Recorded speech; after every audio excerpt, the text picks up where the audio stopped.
Tinitingnan ng Office of Civil Defense ang pakikipag-ugnayan sa iba't ibang ahensya at lokal na pamahalaan na maapektuhan ng Super Typhoon Inday. Kasunod ang pagpasok ito sa Philippine Area of Responsibility kaninang umaga. Nagsasagawa na ng preemptive evacuation sa mga maapektuhang lugar kung saan prioridad na mailikas ang mga kabilang sa vulnerable sector kagaya ng senior citizens at person with disabilities. Itong pinalabas nating direktiba ayon na rin sa ay pinag-utos ng ating Pangulo, dapat nilang malaman dun sa kanya-kanyang lugar saan, kailan, at gaano katindi yung tatama sa kanilang hangin, ulan, pagbaha, pagguho ng lupa.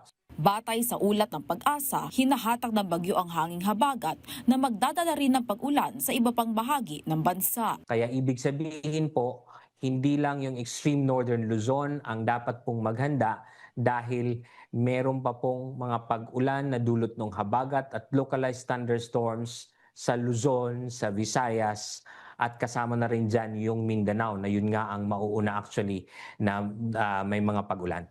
Nakataas na rin ang gale warning sa Northern Luzon, kaya ipinagbabawal muna ang pagpalaot ng mga sasakyang pandagat. Weather condition natin, makaka-experience ng rainy with gusty winds. So yung wave height po natin nasa 2.8 to 4.5 meters. At ganoon din po sa eastern seaboard of Visayas. Kaya po with this regard, hindi po natin ini-encourage or we do not allow any fishing bangka and any vessel to venture out of the sea dito sa mga areas na ito. Nakatutok ang Philippine Coast Guard at mga disaster risk management offices para mailikas sa mga naninirahan sa flood-prone areas at mga nakatira malapit sa dalampasigan. Nakikipag-ugnayan din na ahensya sa Philippine Ports Authority para sa mga kanseladong biyahe. Batay sa no-sail policy ng PCG, kanselado ang ilang mga biyahe sa Odiongan to Batangas, Jag na Bohol to Balbagon, Camiguin, vice versa.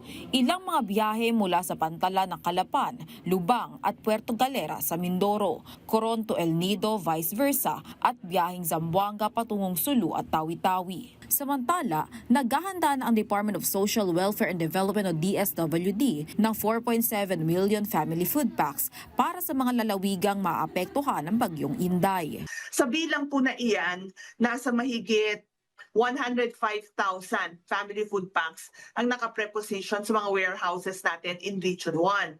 Gayun din po, in Region 2, more than 217,000 family food packs have been prepositioned. At sa bilang po na iyan, mahigit 23,000 family food packs ang nasa warehouses natin dyan po sa probinsya ng Batanes. So nakahanda na po ang Department of Social Welfare and Development na tumulong sa ating pong mga lokal na pamahalaan na maaari nga pong maapektuhan nitong si Bagyong Inday. Vel Custodio para sa Bayan.